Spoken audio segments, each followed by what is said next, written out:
Hello and welcome. Today I'm going to teach you how to make this eagle face using willow charcoal techniques. Let's get started.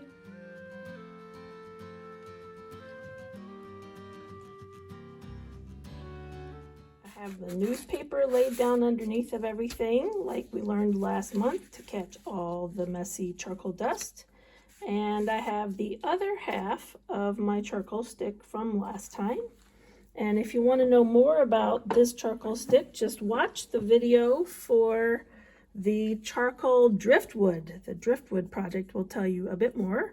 And I won't repeat for this month because you probably got the kit for everything and now you're ready to keep going. And for repetition's sake, we're going to use the same grisaille technique. So let's get your whole paper nice and gray. So just remember, gentle repetition to make it gray. Don't force it on, because if you force it on, you could scratch your paper up from the natural harder places in your charcoal. So think knot holes, right? It is made of wood and it's pretty natural, still shaped like the branch that it once was on the willow tree. And so gently coax it on. Don't press with all your might to get it there. And that seems good. And then I'm going to use a tissue. I'm going to scrunch it up so that it's stronger, because it'll be stronger as a ball than as thin tails flying about. I'm going to go in circles to push this all throughout my paper. And I can see that I got it a bit darker this time than I did last time, and that's okay if that happens to you. I'd say just find another part of your tissue and wipe it a little more if you got it lighter, if you got it darker this time than last time.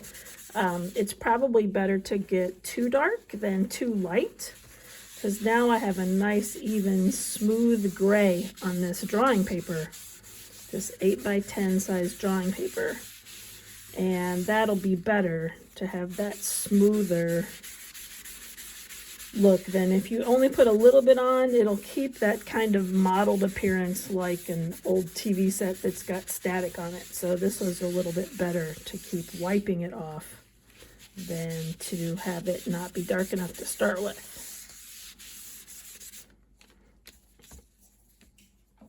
All right, so next we're going to make our midpoints on our tape. So just do your best guess where your midpoints are. We're going to do an eagle face, so it'll be a little trickier than the driftwood, and so we want to have a nice center. Look, my stick drew 2 lines at once. That's pretty cool. And again, don't press with all your might when you're doing this, because we're going to hopefully erase that later on. Because we're going to be face to face with an eagle, I think that this line is more important than the horizontal line, because we want some symmetry with the eyes and the beak and just kind of the face. And also make sure your paper is oriented tall instead of wide. Because we're not going to go all the way to the edges of our eagle face. We really want that close up right in his eyes kind of approach to this picture today.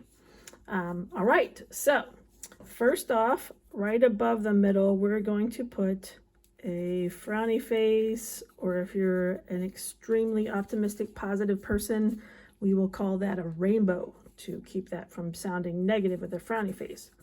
And then I will use my finger to erase underneath of that frowny face or rainbow face. And then I want to measure down probably, so that one was not at the halfway mark, so you can see it's below the halfway mark. And we can actually put a mark here for where halfway is to kind of help you know where we're headed there. Because something else will happen about halfway. So now I'm going to leave that halfway mark. And I'm going to go ahead and erase this helping line the rest of the way up, so that we're clear on that. We're going to keep this line though, because we need it to visualize what's happening down here. So now I'm going to look from here to here, and I'm going to find halfway on this line, which is about there. And I can erase everything south or below that helping mark there. All right. Where this rainbow shape is now going to kind of gently curve out. So it actually will look like a bell curve, because you can see here's the low areas, here's the crowded middle of the bell curve.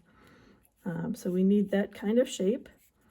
And look where I am compared to the edge of my paper over here. You don't want this to get too tight, because then your eagle will have a really skinny beak.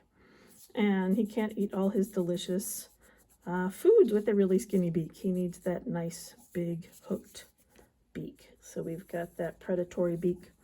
All right, now that we have that, we get to do a line that comes from here all the way to there, and from here all the way to there. And now you can see how helpful having that center line is.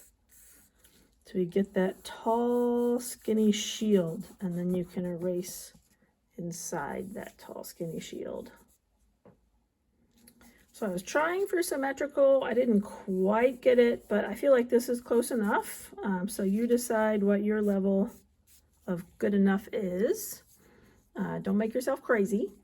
And now we're going to go wider. So here's my helping line, and here's the pointy part of my beak. And about the middle of my beak, I'm going to start curving to the right to be under this line.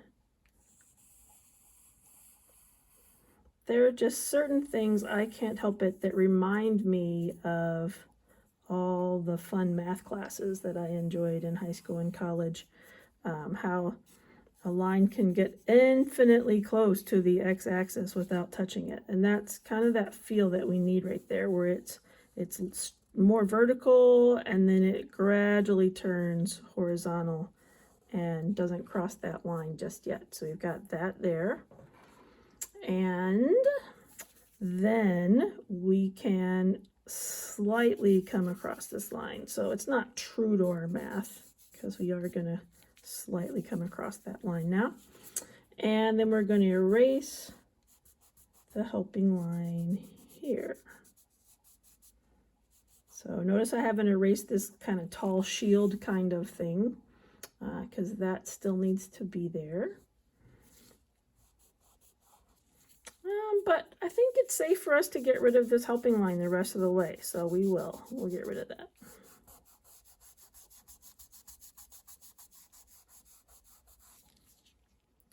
I think I mentioned before that this beak has a hook on it.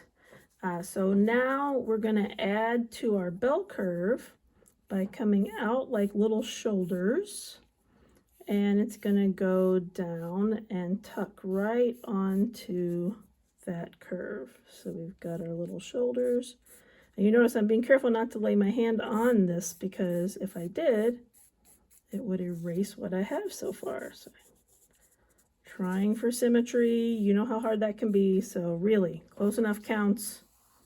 I know one of my ears is higher than the other, so I'm guessing eagles could be a little less perfect as well. All right, so we've got that hook part that overlaps. We're going to come back later for more bill, more beak, but we're going to get our nostrils in now. So our nostrils are here to the left and the right of the rainbow shape. And they're really the darkest, kind of like in the top corner, and then there's like the little valley. So now it's really funny because it looks like a hilarious cross-eyed toucan or something. So if you've got a hilarious cross-eyed toucan, you're on the right track here. And now we can use this point to come down and around the hilarious toucan's eyes, down and around the toucan's eyes. That will look better later. It's just, there's just not enough information at this point. All right, And so here we're gonna go a little bit that way and here a little bit that way.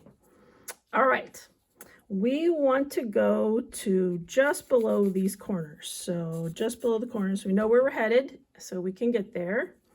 And first we'll just draw a line straight that way, but we might have to make some adjustments when we get the eyes on there. So that's kind of step one, is just to head over there. All right, now let's think about how far our eyes and the rest of its face is going to go. So it looks like we need to kind of head maybe about a little less than 2 fingers over. I think 2 fingers might be too far. We're basically going right about here, and it is, here's a nostril. Oh, I need to go a little higher because it's a little higher than the nostril.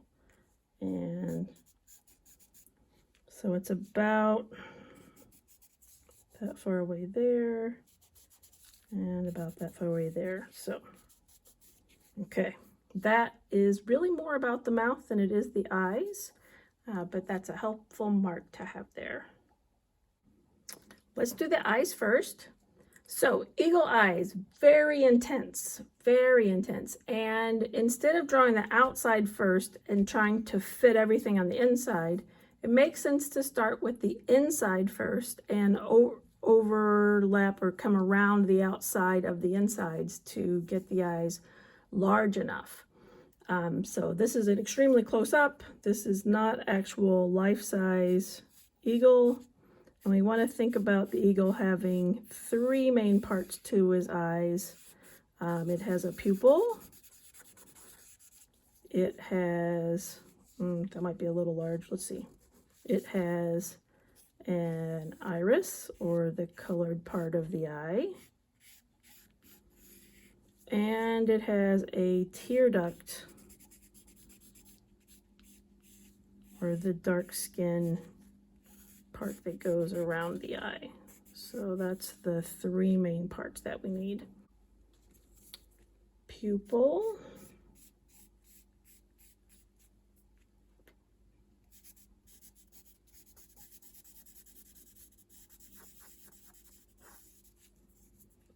iris, and tear duct.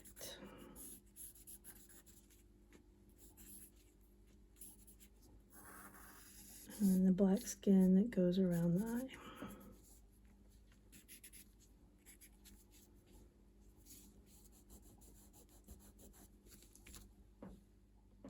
Now we have what looks like an Angry Birds cartoon. So our diagonals are kind of failing us at this point. They were helpful up until now, and now we need to kind of make a little adjustment because they do have that intense glare, and this feather does kind of create like a brow shape over the eye, and it actually gets even angrier really to create that ability to block the sun from above while the eagle is scouting out what's down below. So at this point, that line erases and these eyeballs curve up at the back end more. So you see really from like 1 o'clock to 7:30 or 8 o'clock instead of just half of the orbit there. So kind of create that, and this will come in a bit here too, and a little more of this tear duct will show going that way, and erase a little bit more. So now more of that circle shows. A really interesting effect. And okay, all right, there is a midline on our eagle where the feathers kind of head right, and then they're straight, and then they head left. Okay, then we have these little whiskery feathers under the eye and up, going that way, and whiskery feathers under the eye and up, going that way. Then we have part of the lower beak is going to be showing now, so that this is going to go up and head kind of that direction, and then we're going to draw around it for his bird lips. And which this eagle has pretty good bird lips, so it's really not a put down, I guess, if you're being compared to eagle's lips, because those are substantial lips right there. All right, and got the little curves there. This line stays, and then the feathers kind of radiate. Think like sprinklers or garden hose coming down that way. All right, that's the drawing. Now the goal is to not erase this when we start blending and creating shade.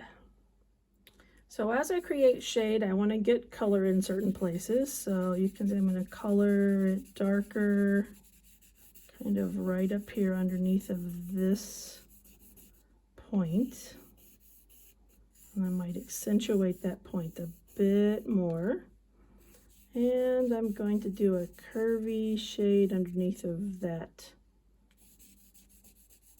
rainbow drawing. Okay, and then kind of extend the shadow right down the middle of that beak. All right, then where this line is, it's going to shade to the left of the line and kind of follow this line down. And this one is going to shade to the right and follow this line down. So I don't know, this eagle might be looking directly into a light, because that's a pretty symmetrical shading too. So the bottom lip has a little shadow and not so much the top lip. And then we need some more little hair marks from these little tiny pin feathers.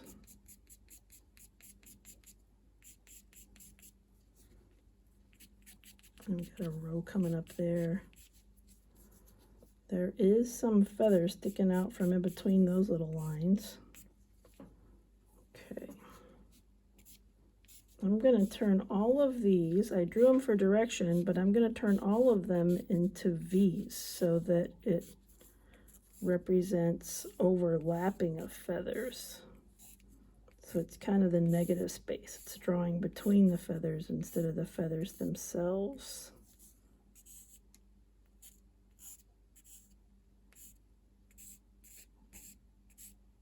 Or I guess they would be A's from this angle.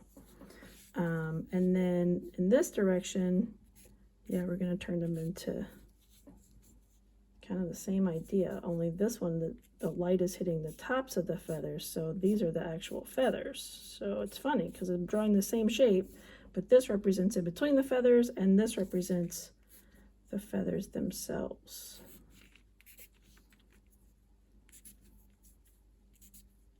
It's all about how the light hits. So the light is coming from up and kind of in the middle. All right, we have enough on our eye to do what we need to do, so we don't have to color those anymore. Oh, unless I erase it, then I need to color it more. And kind of a little more brow feathers.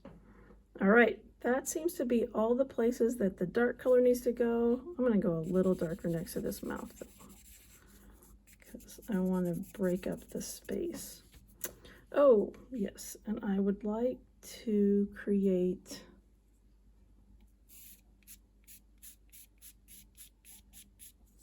kind of the place where the feathers turn when he turns his head. So think like his little neckline. So I just put those together for his little neckline.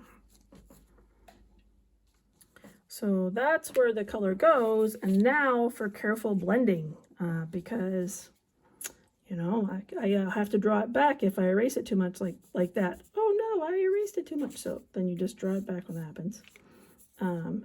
So I'm mostly just going to touch these guys to create some color up there that isn't all one color. So I'm petting these feathers. This isn't real technical here. It's just kind of mushing the ones on his forehead up. Yep, okay. And these guys need to be more exact, so I'm not going to pet those so much.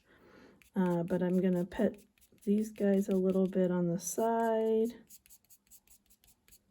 And I'm going to pet these guys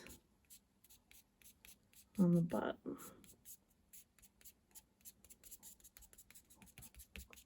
To kind of blur those a bit.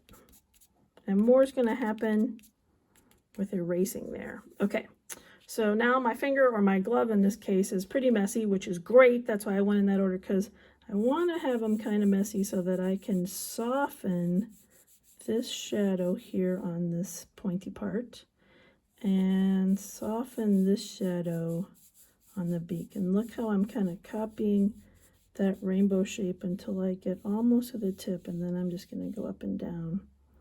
And this one I'm going to drag to the right. This one I'm going to drag to the left. And then I'm going to drag my nostrils, trying to stay in that space I made. So if you made a tiny circle, then you made it too little if you can't get your whole big finger to fit in there. So I recommend that you just do it again. I'm going to blend the bottom lip and that bottom curve shape there. All right, so those are the shadows. And then I want that sharp line back. So even though I did the right thing by blending it, I want that sharp line back, that sharp line back. I don't want this sharp line back. I want the darkness back in the nostrils, back in the deep part. I think I'm going to forever see a toucan with cross eyes there. And then I need this line here and here for where his mouth opens, and I'm going to add the underline for his lips. Okay. All right, I'm still happy with my eye up here. If it gets too light, you can always add it darker. But remember, the tear ducts are kind of important. And it's time to get our block eraser out. This is our block eraser from last time. We cut it in half, so we saved one for graphite. We have one with our charcoal supplies so that we don't mix them up and get them together again. And now we get to start erasing some nice bright feather marks. So these are going to go to the left direction. They straighten out in the middle. And then they go to the right. So I'm just using the edge of my eraser to do that. And then I'm going to come under and do little lines going this way and little lines going that way. They kind of look like waves. If it gets really black and it's hard to erase, you can just kind of erase on your paper, or I think we have some sandpaper still from where we've cleaned off our detail eraser, and that will work for that too. And that way you can get kind of more precision, because I'm hoping that I can erase a nice bright line on the left of our beak, and I'll have to clean it off and rotate it, and so that it hits the edge of the eraser, and I will pull it down to get a nice bright line on the right of my beak. And you will find that if you're right-handed or left-handed, one side will be easier to do than the other. So right side, left side, and that little light edge that shows how thick the beak is right above that line.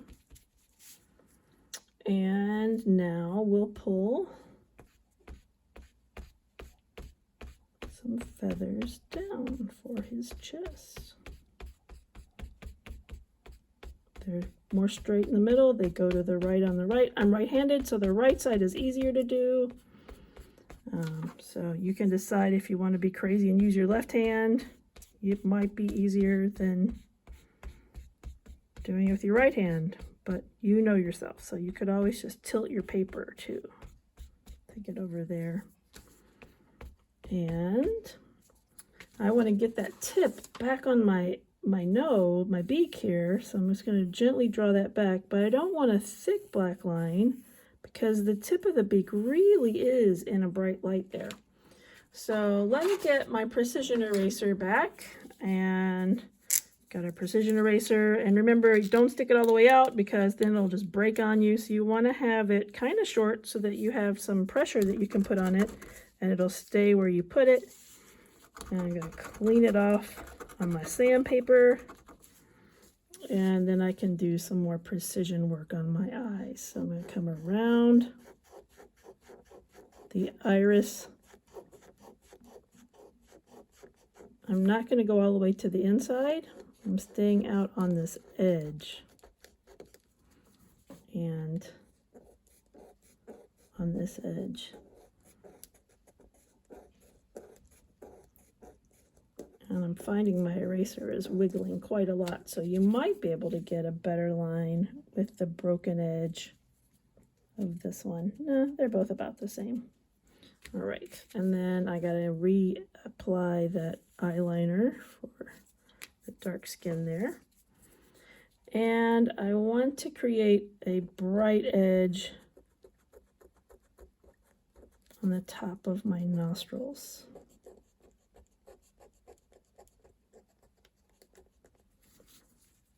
And I'm going to do some little lines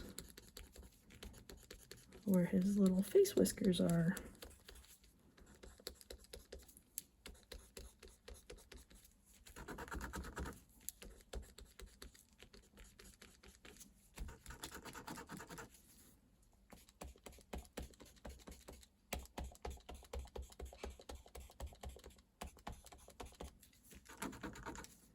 And my upper lip to be erased off there.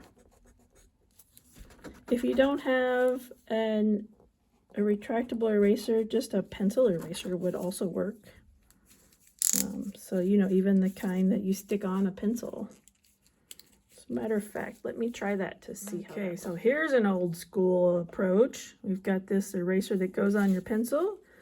And let's see what it does. Oh, yeah, that's pretty good too. Okay, so just want you to know there's more than one way to do anything. So feel free to experiment with some things that you might already have around your house. And so that was pretty fun to see that you don't need something fancy like this. You can just get a regular cap eraser and have very good results. I like to be able to show you a lot of different ways to do one thing. And okay, I can get my little tip down here on my nose.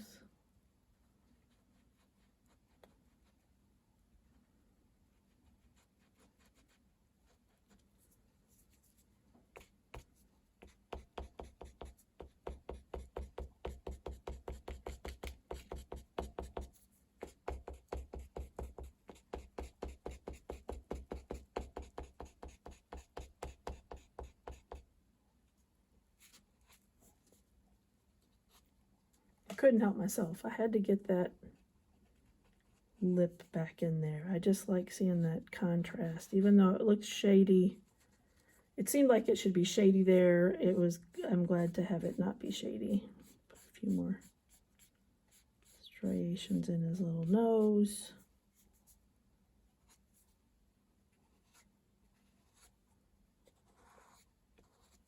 And of course, this would work with these erasers too, as you saw from before. So don't feel like if you don't have a pencil eraser that you actually need one. Just fun to see all the different ways to do it. And kind of fun to have that edge. It makes me feel like I've got a calligraphy pen. Now it gives me ideas of lettering in charcoal.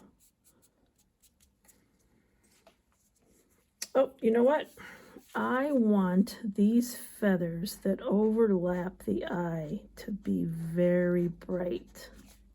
So I can do it with that, or I can do it with my block eraser, because that, think of that as his eyebrows, and the light is hitting his eyebrows the most.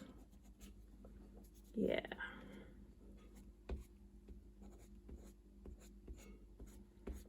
And this is one of those pictures where you can just keep having fun doing these highlights and shadows. I think I want to create a little bit more shadow where his head turns. There. So it's going to be where you get to decide when you're done or not, because you might find that this is one that you could just keep playing. And then you have to be like, okay, I'm tired of looking at it. Maybe it's done now. That might be just finally when it gets done.